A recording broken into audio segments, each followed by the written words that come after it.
Yes, people, welcome back to the Kop TV, the voice of football's most famous stand. I hope you're all doing well today.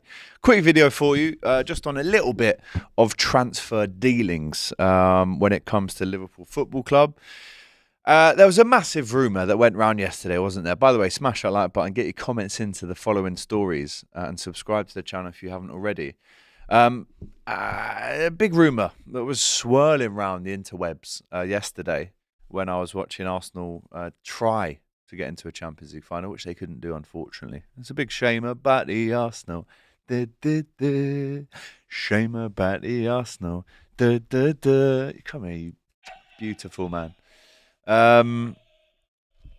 Liverpool, Liverpool. And I'll tell you what that rumour was right now, people. It was swirling, right, like a hurricane last night that apparently, according to Gianluca Di Marzio, Kevin De Bruyne received a proposal from Liverpool, right? And I wanted to just let the internet do its thing on this one, because I could have done a video last night and instantly reacted to it. As I said, I was in the pub watching the Arsenal game. But the next day, I thought, surely this will get shot down, it will get blown up, either way. And I was right. The former happened. He got shot down by James Pearce. He got a tweet saying, "Good morning, Jimbo, mate. It's almost 8:30. Time to shut down the KDB rumour." To which James Pearce replied, "There's been no offer from Liverpool." But that's got me thinking. Even though there's been no offer, and we've heard of offers from Napoli, we've heard of offers obviously from America as well for Kevin De Bruyne, who still isn't happy with the fact that he's not been offered a new contract at Manchester City. We know that. But what I wanted to do was ask you guys the question: would you ever entertain Kevin De Bruyne coming to Anfield? At 33 as well, by the way.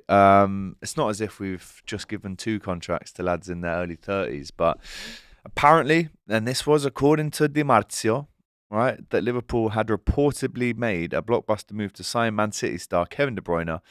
As we know, he's set to leave the Etihad at the end of the season after not being offered the new deal, which he was very upset about. And it appears that he's looking for a new challenge, but I don't blame him for almost keeping his cards close to his chest. I mean, as soon as you announce your retirement from the Premier League, instantly your inbox is going to be full of requests from Saudi and from America. But if you've got any footballing nous about you, which Kevin De Bruyne obviously does have, as a big Liverpool fan as well, by the way, then you say, don't reply to any of them emails yet. Let's see if we can get a couple of better clubs coming in and chucking in an offer. And although this was reported very heavily last night by a lot of Liverpool big social media accounts aggregating this story, and again, we heard it from Gianluca Di Marzio that Liverpool had made a proposal. James Pearce shut it down. But what I wanted to do, and if I was Kevin De Bruyne, I'd be pushing for the Liverpool move, to be honest. I mean, on a 1-year little rolling contract, obviously the wages are a massive stumbling block for whoever he is in words with and speaking to. But for a year, for a cheeky little year, Premier League winner, would you have him for a year? Blow out the wage book for a year? I don't know. Is it worth it? Let me know in the chat right now. As we know, Kevin De Bruyne, we've seen the interviews of him as a youth, and we saw him saying that his favourite team was Liverpool, and his favourite player was, in fact, Michael Owen, whose name shall not be mentioned on this channel anymore. But how truthful was it? Let's find out, because instantly everyone went with it. I even tweeted a little something last night. And if I type in KDB on Twitter right now, there's a lot of Liverpool players and fans reacting to it. Even Steve Hoare from the Red Men said, "I think it's more Kevin De Bruyne being interested in moving to Liverpool than Liverpool being interested in actually signing KDB." Bear in mind, he's never actually won a Premier League Player of the Month award, and this could potentially be his last ever month of Premier League football. But the Anfield sector again aggregated the story last night and said Liverpool have made an offer to Kevin De Bruyne. But again, as we know, Napoli are in deep talks with him. And like I just referred to, as soon as the Saudis and the Americans come in, you just almost turn your laptop off and wait for some Premier League or top European clubs to come in for you as well. He clearly feels he has massive things to offer still. And even Davo Kop, who, again, in terms of, reliability when it comes to truth in stories. He's not known as being the number one. Um, but again, he did put the story out last night. He also did another story saying that the news has been clarified, but James Pearce, who is a very respectable journalist when it comes to Liverpool's online circles, he said there has been no offer from Liverpool, which doesn't totally rule out the potential of a future offer for the fella KDB. So my question to you is, knowing his injuries, knowing his amount of appearances this season that haven't been, overriding, they haven't been imperious as they have been in recent years. Would you be up for taking Kevin De Bruyne on a year loan? Yeah, I mean, it wouldn't be a loan, wouldn't it? Because he hasn't got a club to loan us from, but it would more be a 1 year deal, maybe the option of a second. But bear in mind, the wages are a massive stumbling block on this one. So, Kevin De Bruyne to Liverpool. Can you see it? If you can see it, what would you want it to look like? A year deal, a big cut on the wages. You get to play for his boyhood club. It's joining a rival. Man City fans would be fuming. Big Steve would be fuming if Kevin De Bruyne joined Liverpool. And I would be as well if I was a Man City fan, because clearly he's ready to sign the new deal and they didn't want to give it to him. So, Kevin De Bruyne to Liverpool, fact or fiction? You decide. What do you want it to happen in the chat right now? Would you like him to come, or is it just a bit of a pipe dream / a rumour? The next story might certainly have a little bit more truth into it. As we all bloody know, it looks like, obviously, Trent Alexander-Arnold is confirmed to be leaving the club. And when we're talking about right-backs, one name that pops up a lot is, of course, Conor Bradley. He's one of our own. He's come through the academy.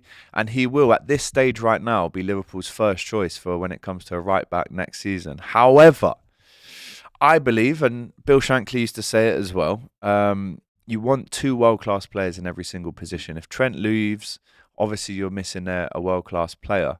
But Jeremy Frimpong, we've already heard his Scouse accent. Very good. That's a big tick. He's mates with Cody Gakpo. He's mates with Virgil van Dijk. He's probably had a couple of text messages exchanged with Arne Slot.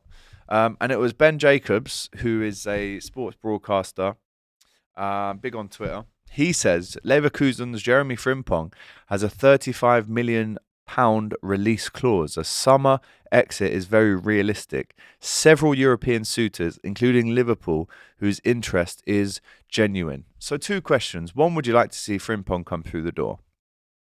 And 2, how would that impact Conor Bradley's certainty of holding down this position of the right back going forward in the season? I mean, if we did sign Frimpong, I actually think that both players would still play a lot of games for Liverpool next season. Let's not forget, we're going for all 4 trophies next year, especially in the Champions League.